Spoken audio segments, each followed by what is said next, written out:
क्या आपने कभी सोचा है जो कहानी आप किताबों में पढ़ते हैं अगर उनके गुनाहगार विलेन्स सच में आपके सामने खड़े हो जाएं तो क्या होगा। ये कहानी है ऐसी बाप और बेटी की जिनके पास इस तरह की पावर्स होती है। अगर वे कोई भी कहानी पढ़ते हैं तो उनके बोलने से कोई भी कैरेक्टर असली दुनिया में आ जाता है। अब मूवी का पहला सीन एक फैमिली से स्टार्ट होता है जहाँ पर एक लेडी जिसका नाम रेसा है अपनी बेटी मैगी को सुलाने की कोशिश कर रही थी। उसके फादर मो यानी कि सिल्वर टंग भी वहाँ बैठे हुए थे। तब वो मैगी को लिटिल रेड राइडिंग हुड की स्टोरी पढ़कर सुना रहे थे। लेकिन तभी कुछ अजीब हुआ। जैसे ही वो किताब पढ़ते हैं अचानक से कहानी में से एक लाल रंग का हुड असली दुनिया में अपीयर हो जाता है। ये देखकर रेसा और मो दोनों ही हैरान रह जाते हैं। उन्हें समझ नहीं आता लेकिन ये तो बस शुरुआत थी। ये जादू हुआ तो कैसे। अब 12 साल बीत चुके। अब मैगी बड़ी हो चुकी है और वे अपने फादर मो के साथ रहती है। मो पुरानी और रेयर किताबों की मरम्मत करते हैं। एक दिन दोनों यूरोप की एक पुरानी किताबों की दुकान पर जाते हैं।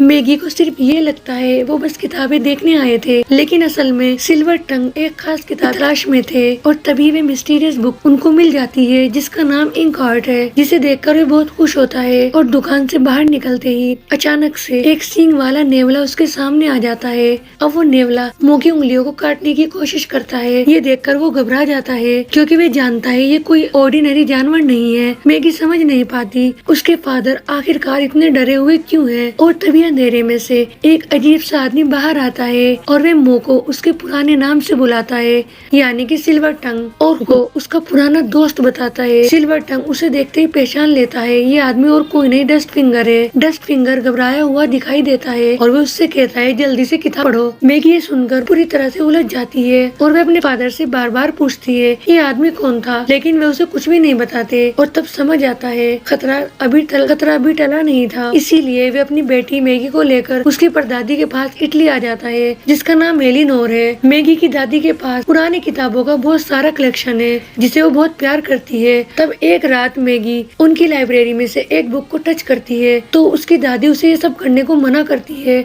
और उसकी माँ की पढ़ी हुई एक बुक भी उसको देती है जिसे वो पढ़ने लगती है। और तब एक रात डस्ट फिंगर अचानक से वहाँ पर भी आ जाता है और उसके साथ कुछ गुंडे होते हैं जो मैगी उसके फादर और उसकी परदादी को जो मैगी की परदादी की लाइब्रेरी को तबाह कर देते हैं और उन सबको बंदी बनाकर एक बहुत पुराने से क्रिस्टल में ले आते हैं जहाँ पर मैगी बहुत अजीब अजीब जानवरों को देखती है जैसे उड़ने वाला घोड़ा और बोलने वाला मंकी। ये सब देखकर वो हैरान हो जाती है और तब आखिरकार सिल्वर टंग अपनी बेटी को पूरी सच्चाई बताता है जो उसे बताना चाहता था। और वो कहता है कई साल पहले उसने ये इंक हार्ट किताब पढ़ी थी और तब उसके साथ एक बहुत बुरा इंसिडेंट हुआ।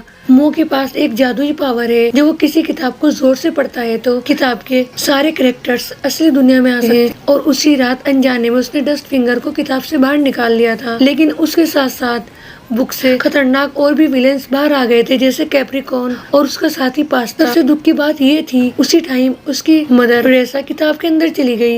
ये सुनकर मैगी के पैरों तले जमीन खिसक जाती है और तब वे रोने लगती है। अब उसे समझ आता है कि उसके फादर इतने सालों से इंक हार्ट किताब क्यों ढूंढ रहे थे। दरअसल वो उसकी माँ को वापस लाना चाहते थे। उसके बाद उन सबको कैप्रिकॉन के पास ले जाया जाता है जो मो को सिल्वर टैंक कहकर बुलाता है और उसे अली बाबा 40 चोर की कहानी पढ़ने के लिए कहता है। और तब वो जैसे ही पढ़ने लगता है तो सोना चांदी नीचे गिरने लगता है, साथ में अली बाबा भी नीचे गिरता है।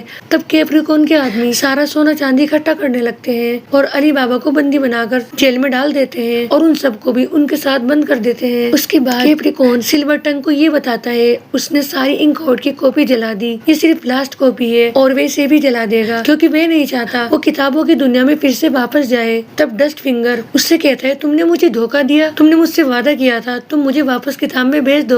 तब कैप्रिकॉन उससे कहता है मुझे सिर्फ तुमसे अपना मतलब निकलवाना था और वे बची हुई कॉपी को भी आग में फेंक देता है और उन सबको फिर से कैद कर लेता है। अब हम डस्ट फिंगर को देखते हैं जो किचन में था और वहाँ पर एक लेडी काम कर रही थी जो बोल नहीं सकती थी। तब वे उसके हाथों पर बर्फ लगाती है। तब वे उससे पूछता है क्या तुमने फिर से भागने की कोशिश की थी। तब वो गर्दन हिलाकर हाँ बोलती है और वे कहता है तुम यहाँ से नहीं भाग, यहाँ पर बहुत खतरनाक गुंडे हैं। उसके बाद वो लेडी उसे एक स्केच बना कर देती है जिसमें उसकी फैमिली की पिक होती है। ये सब देखकर डस्ट फिंगर समझ जाता है ये और कोई नहीं सिल्वर टंग की वाइफ है। दूसरे सीन में हम सिल्वर टंग और अली बाबा को भी देखते हैं और तभी वहाँ पे डस्ट फिंगर आ जाता है और उससे कहता है हमें यहाँ से भागना चाहिए ताकि तुम अपनी वाइफ को वापस ला सको और मैं अपनी दुनिया में वापस जा सकूं। तो सिल्वर टंग उससे कहता है ये कैसे पॉसिबल है, मैं यहाँ कैद है, हम यहाँ पर कैद हैं। तो वे उसे एक किताब पढ़ने के लिए बोलता है। अब जैसे सिल्वर टंग उस किताब को पढ़ता है तो वहाँ पर बहुत बड़ा जबरदस्त तूफान आ जाता है जिसका फायदा उठा वे सब वहाँ से भाग निकलते हैं।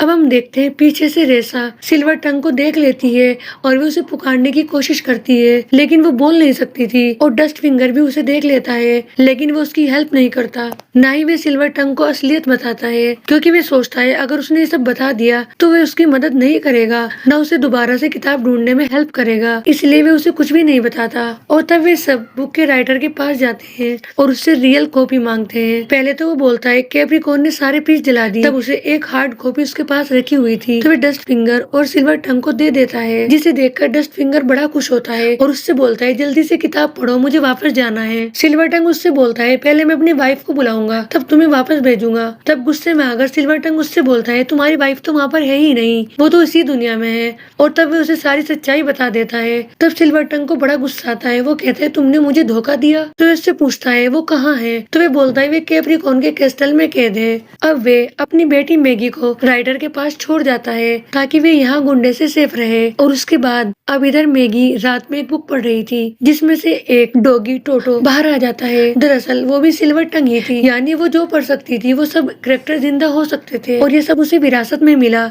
और तभी वहाँ पर कैप्रिकॉर्न के आदमी आ जाते हैं और वे मैगी को पकड़कर कैस्टल में ले आते हैं, साथ में उस लेखक को भी। अब मैगी के सामने वाली जेल में डस्ट फिंगर भी होता है और तब वे सिल्वर टंग के पास आता है और उससे बोलता है तुम्हारी बेटी भी अब यहाँ आ गई है और अब वे कैप्रिकॉर्न के लिए कहानी पढ़ने वाली है और कैप्रिकॉर्न शैडो को कहानी की दुनिया से वापस लाएगा। ये सब सुनकर सिल्वर टंग परेशान हो जाता है। इधर हम मैगी और राइटर को देखते हैं जो मैगी से ये बोलता है मैं अपनी गलती सुधारूंगा और इस कहानी का अंत ऐसा नहीं होगा। लेकिन तभी एक विच वहाँ पर आ जाती है और मैगी को पकड़कर कैप्रिकॉर्न के सामने ले जाती है जो उसे किताब पढ़ने के लिए बोलता है। अब मैगी जैसे ही किताब पढ़ना शुरू करती है तो शैडो वहाँ आ जाता है और सब जगह अंधकार फैल जाता है। वो इतना खतरनाक होता है, मुंह से आग निकालता है। ये सब देखकर कैप्रिकॉर्न बड़ा खुश होता है क्योंकि शैडो कैप्रिकॉर्न की बात को मानता था। लेकिन तभी राइटर डॉगी टोटो को एक पेज देता है, इसे ले जाकर वे मैगी को दे देता है और मैगी उस पेज को पढ़ना शुरू कर देती है जिसमें लिखा हुआ था। शैडो को अपनी गलती का एहसास हो जाता है